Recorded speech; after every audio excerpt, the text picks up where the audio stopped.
Previously on the Jaymeson tapes.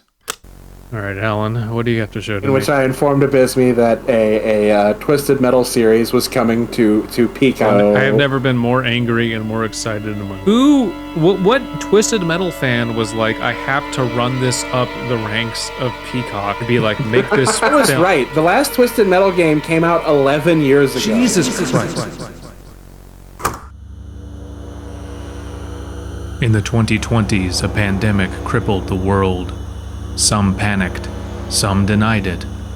These two guys stayed home, drank, and watched movies. These are the Jaymeson tapes. Have you been withholding information from me as to what you've been drinking this entire time? Care to disclose? It's true. So thereby hangs a tale. So last night, I was at the liquor store. I had something in mind for tonight, and it's not what I ended up with. What I ended up with is worse. Oh no. So we're watching Twisted Metal, and I was thinking like 90s extreme nostalgia. I went off in search of the hard Mountain Dew. Okay. And that shit's been selling out everywhere, apparently. Really? People can't get enough of the hard Mountain Dew. So I told this to the person at the liquor store, and they like in a movie, leaned in so I would lean in so they could tell me a secret. And they said, "We don't have the Mountain Dew. And before I tell you what we do have, I am going to tell you, because you will be worried, that what we do have is not caffeinated." And I was like, okay. There is a hard Monster, Ooh. as in Monster Energy drink. Ooh. And there is a 12-pack variety pack that has 4 flavors. And I have had all of the flavors tonight. They are 6% alcohol by volume. I started off with the one I thought would be the worst, and I was correct, which is White Haze. So you know the flavor white? White Claw, White Rascal. It's supposed to taste of white.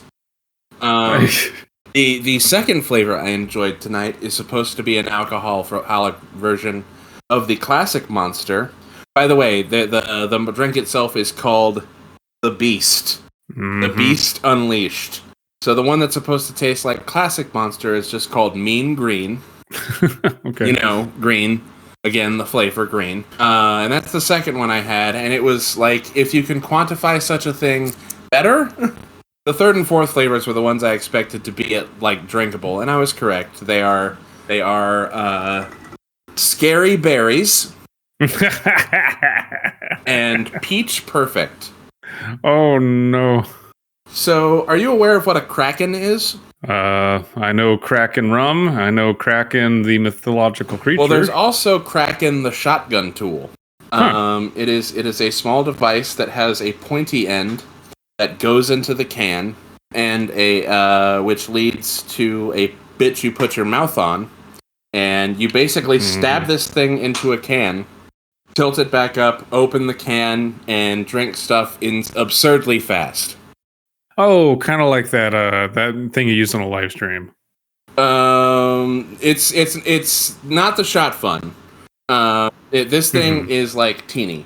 It's like it fits on a keychain. Okay. So, I'm going to Kraken the Beast Unleashed Mean Green, and I've got the can tilted, and okay, I have penetrated the can, and here we go.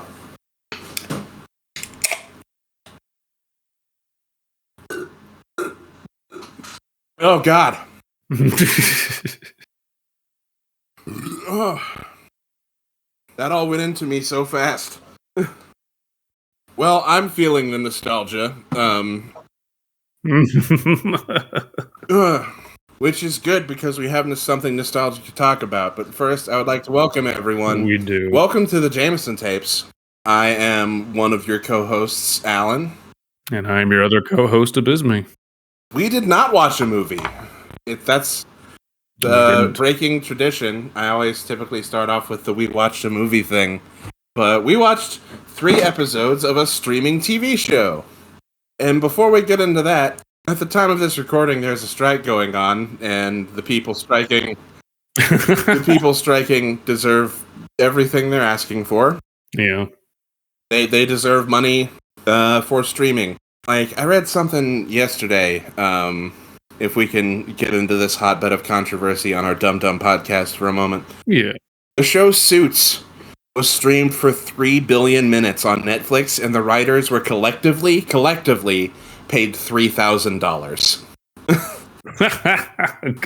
That is nuts. But what we watched is something we've been talking about for a long time, as something of a curiosity that it exists, and I still feel that curiosity. I will forever wonder who convinced. Well, I have a theory, but yeah, the fact that this got made is just bizarre to me.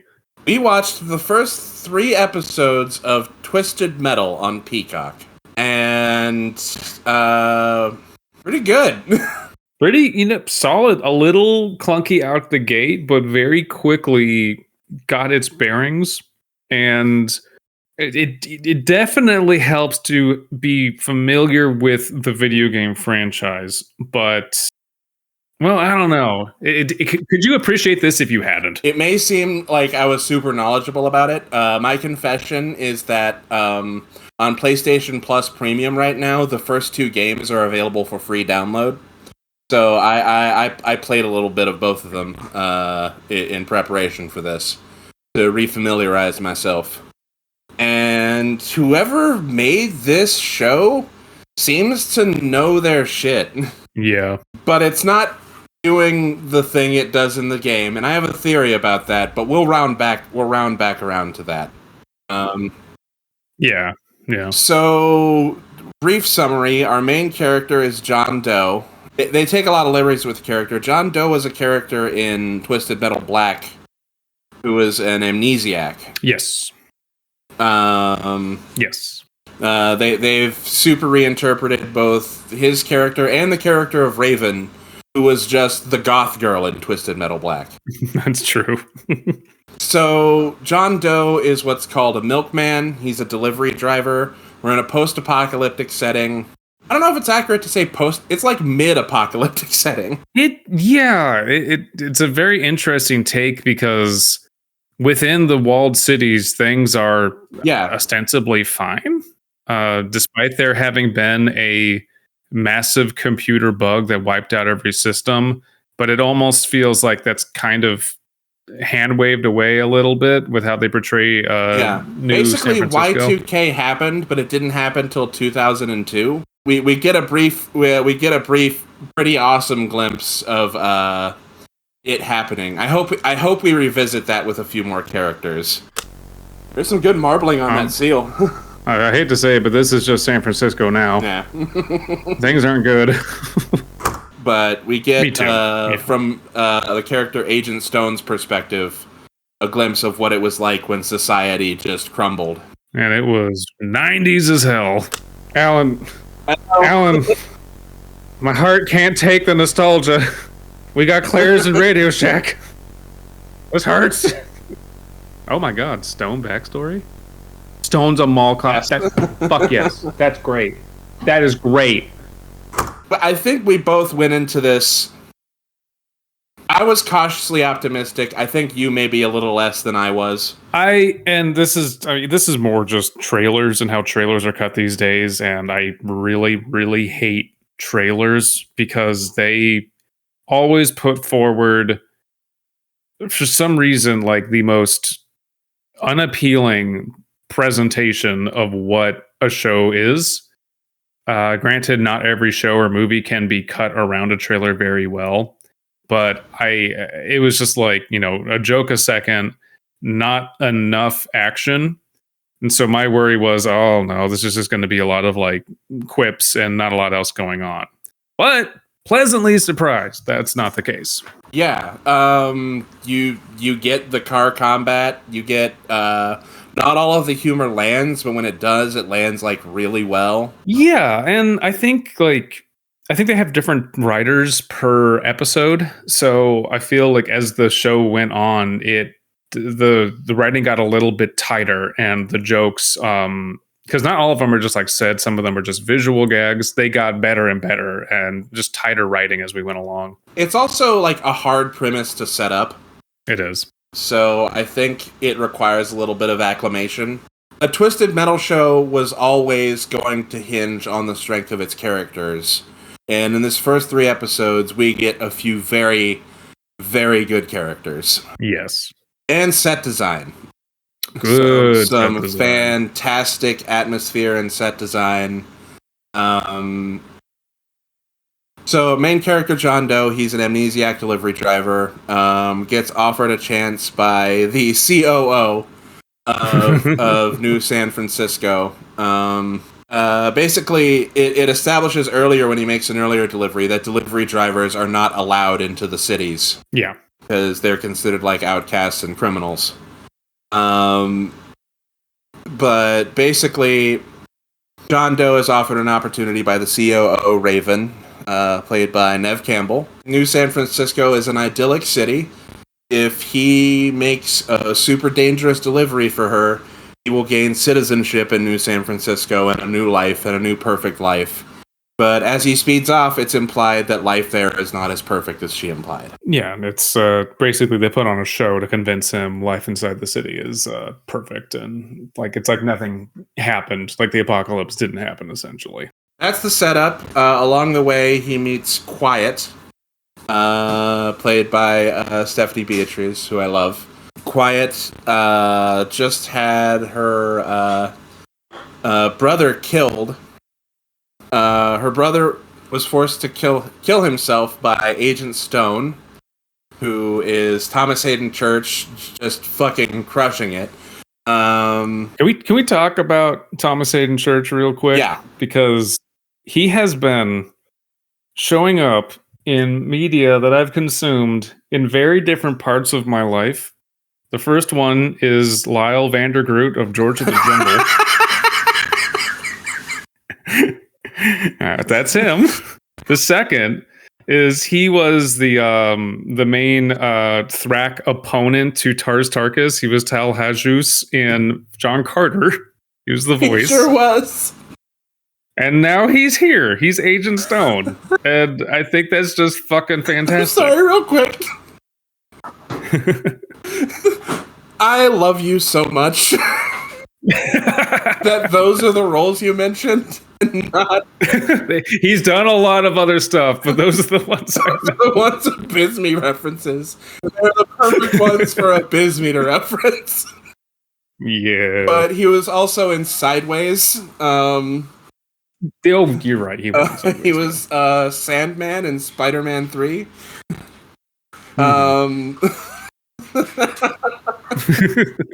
was in Idiocracy. He was. Yeah.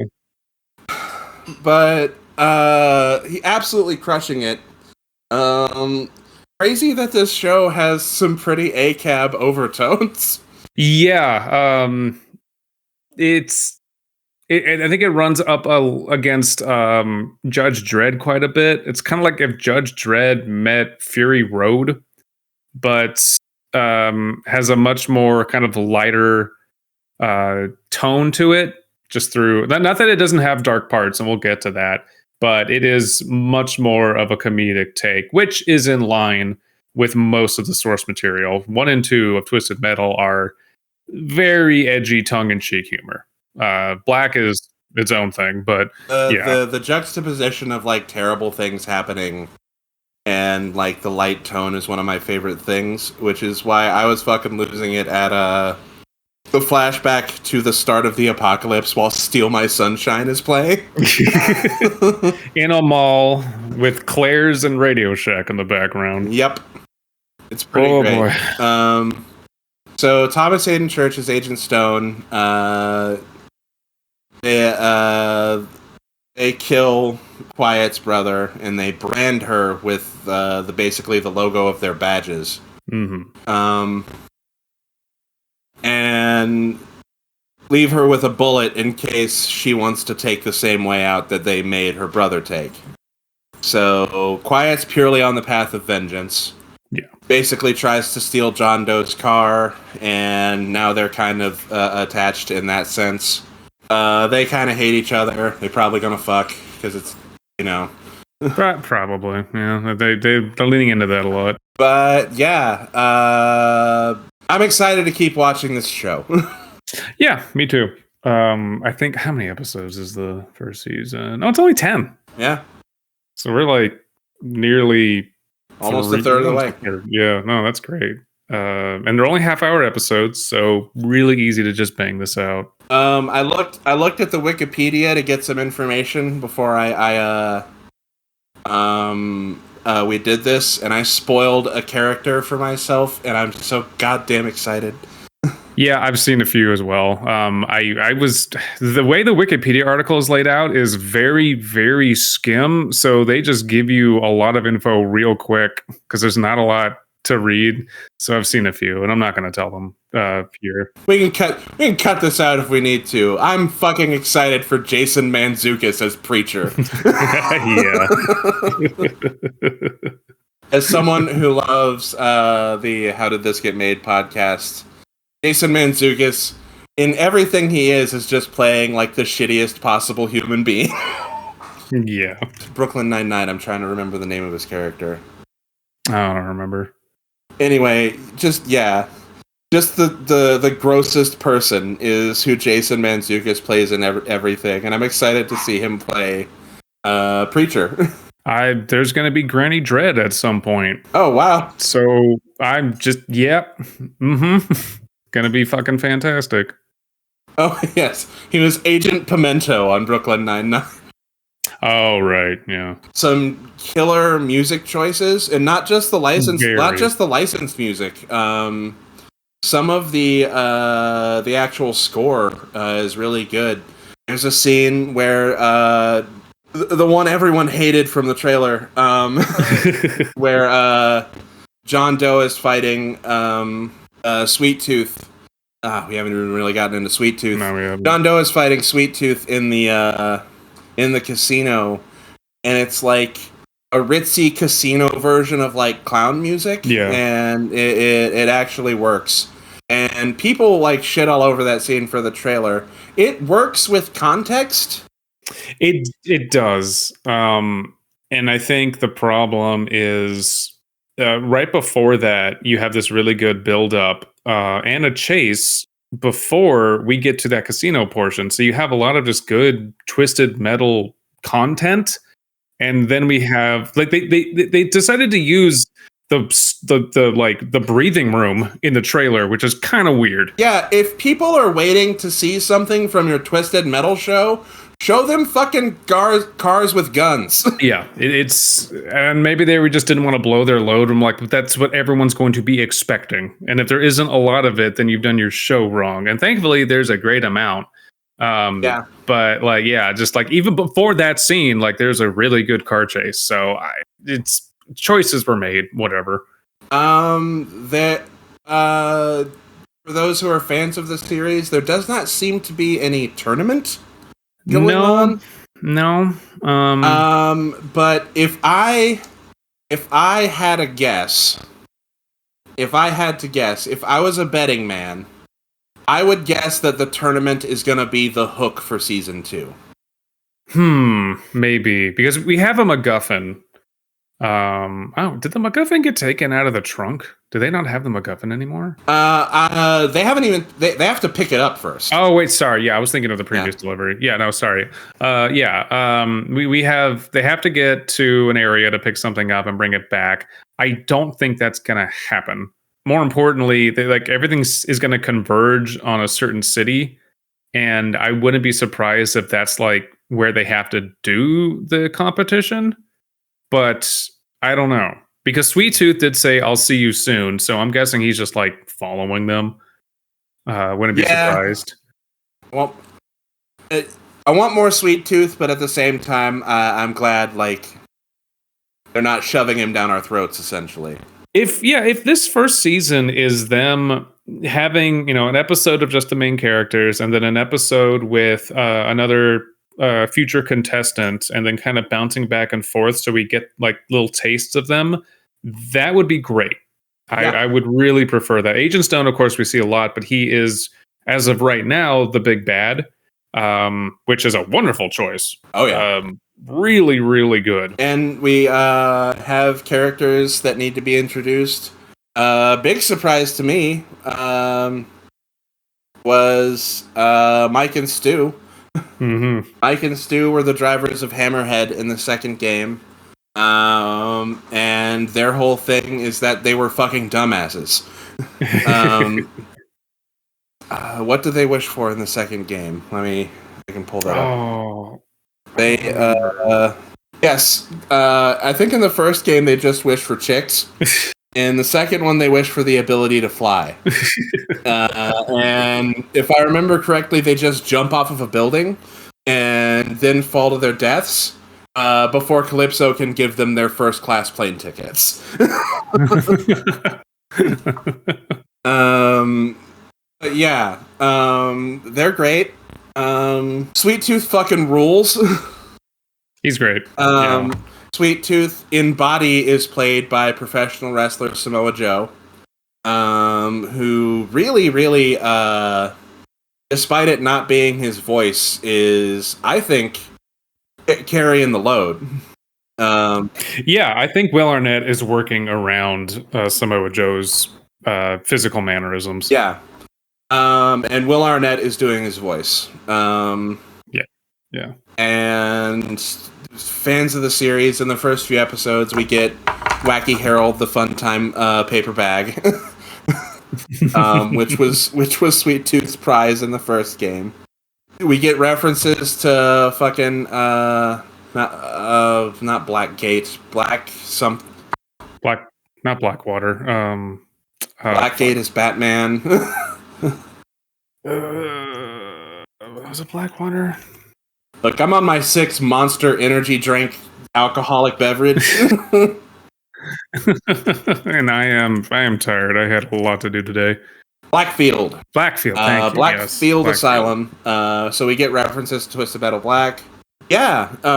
We get maybe the clumsiest reference of the series when fucking John Doe inputs a cheat code into his car. And he just says it, and I'm just like, okay. Fine. All right. There are moments of cringe.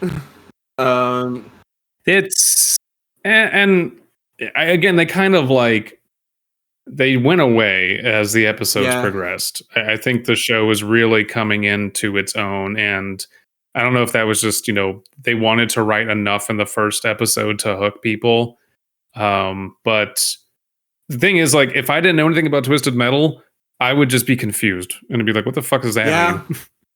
If I didn't know there was a video I'm game. curious as to what kind of numbers this show did. But we'll never know because streaming services don't release their numbers. We're talking about the strike again! I forgot who I was watching, but this is kind of somewhat related, but you were talking about lack of residuals. There's a channel I watched by a guy named Ben Jordan who talks about music, and he was talking about Spotify and basically said, this is all the content I've released. This is how much I've made from it on other platforms. This is the amount of work I did. This is the amount that Spotify actually paid me, because it's kind of a stand-in for any and all streaming services for music. And it's just a pittance. And it's only getting smaller and smaller as the years go by. That is absolutely the next fight that has to happen. I've heard that. I'm friends with a few professional musicians. Not people who would stand to make a ton of money from it anyway, but people who know the industry. And it's the WGA are they're God bless the WGA and the Actors Guild, but they're fighting a battle that we already lost. Yeah, it's rough. Twisted Metal. Twisted Metal. Very I'm well put together. Really, I keep saying, it does a good job of picking up the pace as it goes, and does its fair share of flashbacks, but that's mostly for Agent Stone. And I think that they made a very intelligent choice of propping him up as a very colorful, big personality bad guy, and knowing when to talk about him and keep you intrigued. Because they could have chosen a lot of different big bads here, but Agent Stone, I think, in the framing of how they're running this mid-apocalypse, is just really Agent strong. Stone gets kind of the first Twisted Metal Black moment, I'd call it. Yeah, because Twisted Metal Black is like kind of the darkest of the It is absolutely the darkest in the franchise. it's very much the darkest. It shows you like the points where like these people's like brains broke, and his moment is very dark. Where you see the moment his brain breaks, and he justifies the terrible thing he did. Like, well, you broke the law. Mm-hmm. You made me do this, essentially. And it's done really fucking well. Whoever they got to play young Thomas Hayden Church also did a very good job. Oh, yeah. I wonder who did. The Sweet Tooth bit with the clapper is like maybe one of the most well-constructed bits I've seen in a very long time.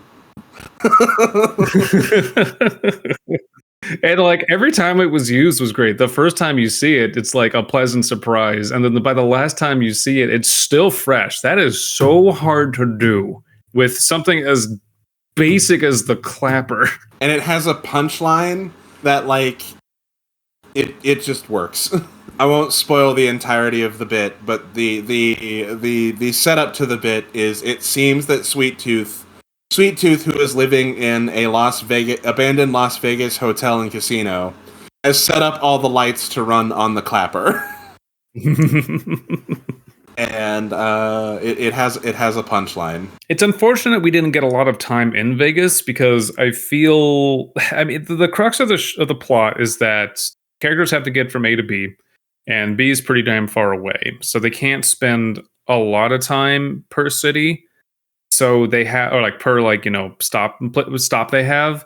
And we got a lot of cool stuff in Vegas with Sweet Tooth, but he runs the place, and it feels like it was just him in one building. Yeah, which is tough.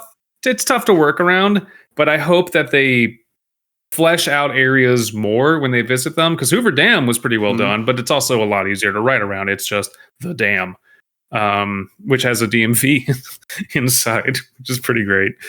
We've spoken a lot about the show's strengths, but if we want to talk about a weakness, Las Vegas is a great setting to, if they wanted to, put a bunch of cars in and have them shooting at each other. Yeah, I was kind of expecting that to be where most of the show took place. Doesn't mean that it won't go back there. It's stop one, and we're only in episode 2 when we get there. So I don't know. But we'll see what they come up with, because the show has routinely surprised us as we went along. I'm hooked. It's fun. I am likely going to complete the series. That's it for now. We haven't really seen anyone else. Oh, the map maker. The cartographer. Yeah. Yes. Okay. I'm glad we got there. The fucking the placemats. Oh, that is amazing. A bunch of placemat maps from diners. That is awesome. That's a great detail. They didn't have to do that, but that they did is wonderful. So John Doe goes to, once he like accepts his mission, he goes to his friend the cartographer, who just is holding on to maps because that's valuable info in a post-computer apocalyptic world. But the maps are playmats from various diners with like crayon drawing for the routes. And it's not even like talked about. And that's one of my favorite things. It's just, here's the map. Oh, cool. And then later, like, he's driving down the road and goes, why is everything so small in this? And it's a bit. It's just it's that's wonderful world building because like yeah, no one's gonna have a fucking Thomas guide laying around, or if they did, like there's gonna be hoarded like crazy. So what other maps could you possibly get that are just gonna be easily acquired? It's Yeah. gonna be shit from Denny's, you know. Like that was so good. There's little touches in the show like that are just wonderful. Not a lot. Yeah, we're only 3 episodes in, but it's a strong showing, and um, you know, as long as it sticks to the landing, I will be very excited for season 2 if the strike ever ends.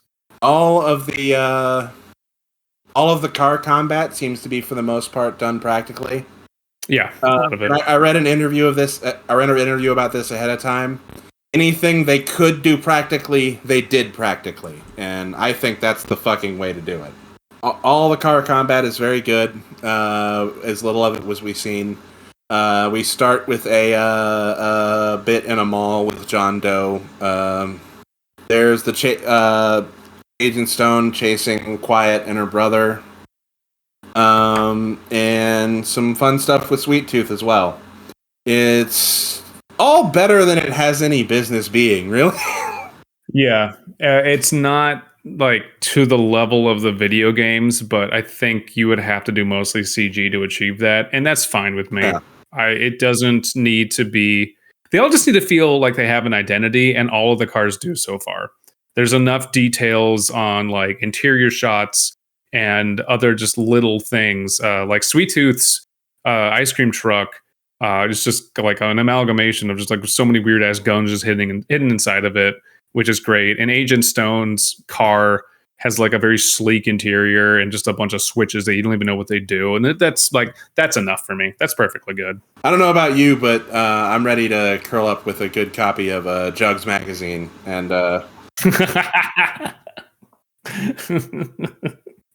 there's a lot of just dumb 90s edgelord humor in here, and it's just it as far as needle drops go, one of my all-time favorite songs is "Shimmy Shimmy Ya" by Old Dirty Bastard, and we get that in here. We also get, for me, I think it has to be Rock Superstar. Yeah, that's by Cypress Hill. That one is great. "Steal My Sunshine" by Lynn, which we talked about. Oh yeah, to talk about the you were saying like the compositions for the like actual bass soundtrack is good too. There's a very like kind of it comes back during when I wouldn't call it like the need for filler music, but when there's just generic action happening with the cars, there's a very driving distorted slightly distorted like bass line that happens, and it's just very very tight, very well paced, and I like that. During kind of a scene reflecting on our protagonist being lonely. Oh, I forgot about the seal. That was the first moment I think where kind of like the humor hooked me. yeah. And it wasn't. It was just him smiling at a seal, and then next you see it's a baby seal too.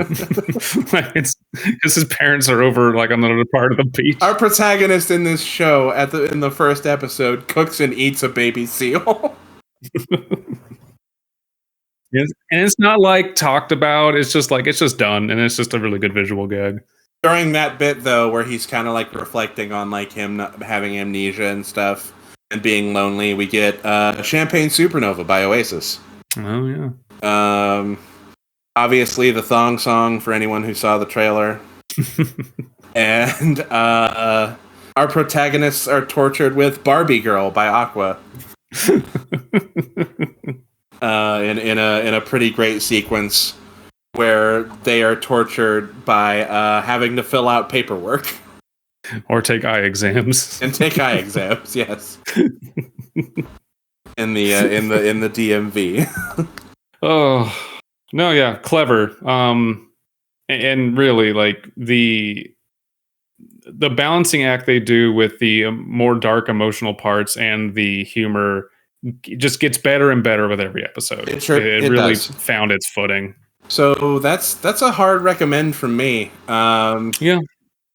We'll see how the rest of the series goes, but I guess we gotta make a cocktail. We do. Ooh. I will say that G Fuel has released pre-orders for a Twisted Metal flavor, and it comes with a sweet tooth shaker. And now, having watched those 3 episodes, I think I've committed that I'm actually going to pre-order it. Gotcha. But not that I want this to influence our cocktail idea, but the flavors for the ice cream are sour strawberry cotton candy. So this is going to be tough because it's got to be nostalgic, but it also has to be good. So it can't just be remember Surge. I think. What if it's a Jello shot? we did have Jello in the show. Yeah, okay, yeah, Jello shots. Party. So that's okay. So yeah, what are we putting in our Jello shot? I'm looking to see if a thing exists. We're about to create the sweetest fucking cocktail on the planet. All right. So yeah, cotton candy vodka is a thing. Oh yeah, no, it is. I have tasted it and I don't like it, but I would have that Jello shot. I think straight is just kind of gross. Yeah. What flavor of Jello would pair with cotton candy? Not strawberry, because that's already the G. No. Okay, apricot, berry blue, black cherry, cherry, lime, island pineapple, grape, maybe grape, cranberry, lemon, orange, raspberry, peach, strawberry, banana, watermelon, and strawberry. There's probably more, but that's the main lineup.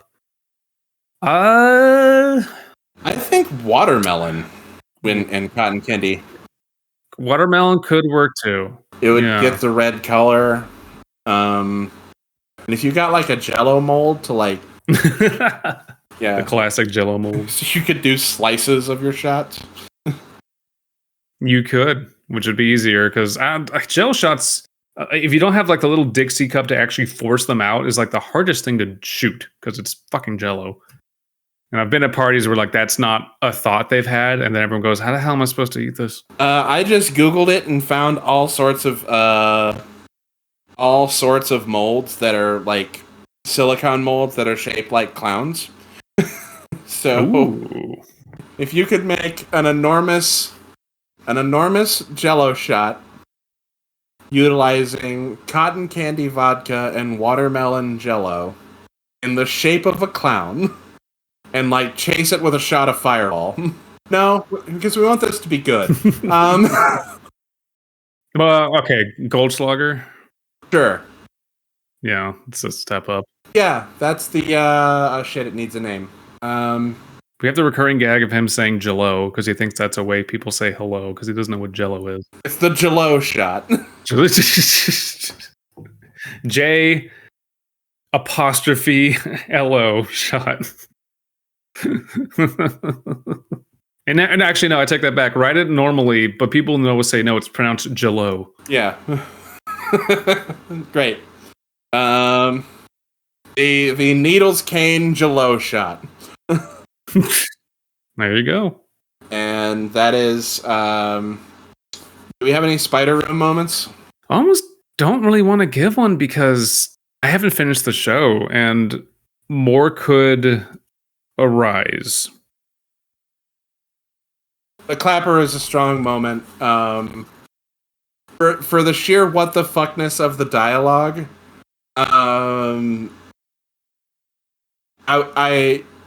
It was almost a trance you go into a Spider Room moment. Like, what was anyone here thinking when this made it to the screen?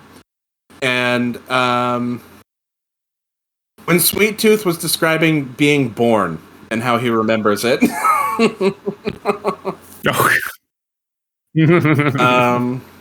That was pretty good. But yeah, no, overall, really fucking good. Yeah, hey, thanks for tuning in, everybody. If you haven't yet, I know I'm jumping the gun because it's not a thing yet, and I did this before and it was a mistake, but I am optimistic about our chances. Hey, everyone, donate to the Creative Horror Patreon. Yeah. If you want bonus content, if you'd like to hear myself and Abysme drunk while watching Zach Baggins, that's possibly a thing you could go listen to right now. Speaking of which, I didn't know this. Zach Baggins put out an 1.5 hour long episode of Ghost Adventures called Devil's Den. Okay. I might need to watch that for the Patreon. That'll be an exclusive. You're all gonna have to pay for that one. Yep, that's going to be behind the paywall. Mm-hmm. If this episode is out by now, there is an episode of Bring Your Own Baggins, which is probably the drunkest I'm ever comfortable being in front of a microphone. Oh my god, yeah. But anyway, hey, thanks for joining us. If you can pirate Twisted Metal on Peacock, absolutely don't.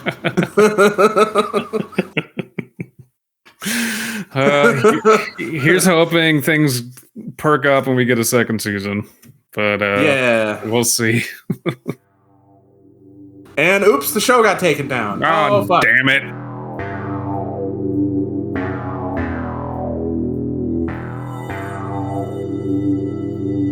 The Jaymeson Tapes is hosted and created by Alan Cheney and Abysme. If you have a movie suggestion for the podcast, please leave a comment, message us on the Creative Horror Discord, or tweet at Creative Horror with the hashtag Jaymeson Tapes. Creative Horror is a network of creators working together to build a constructive community of horror fans. Please visit us at creativehorror.com.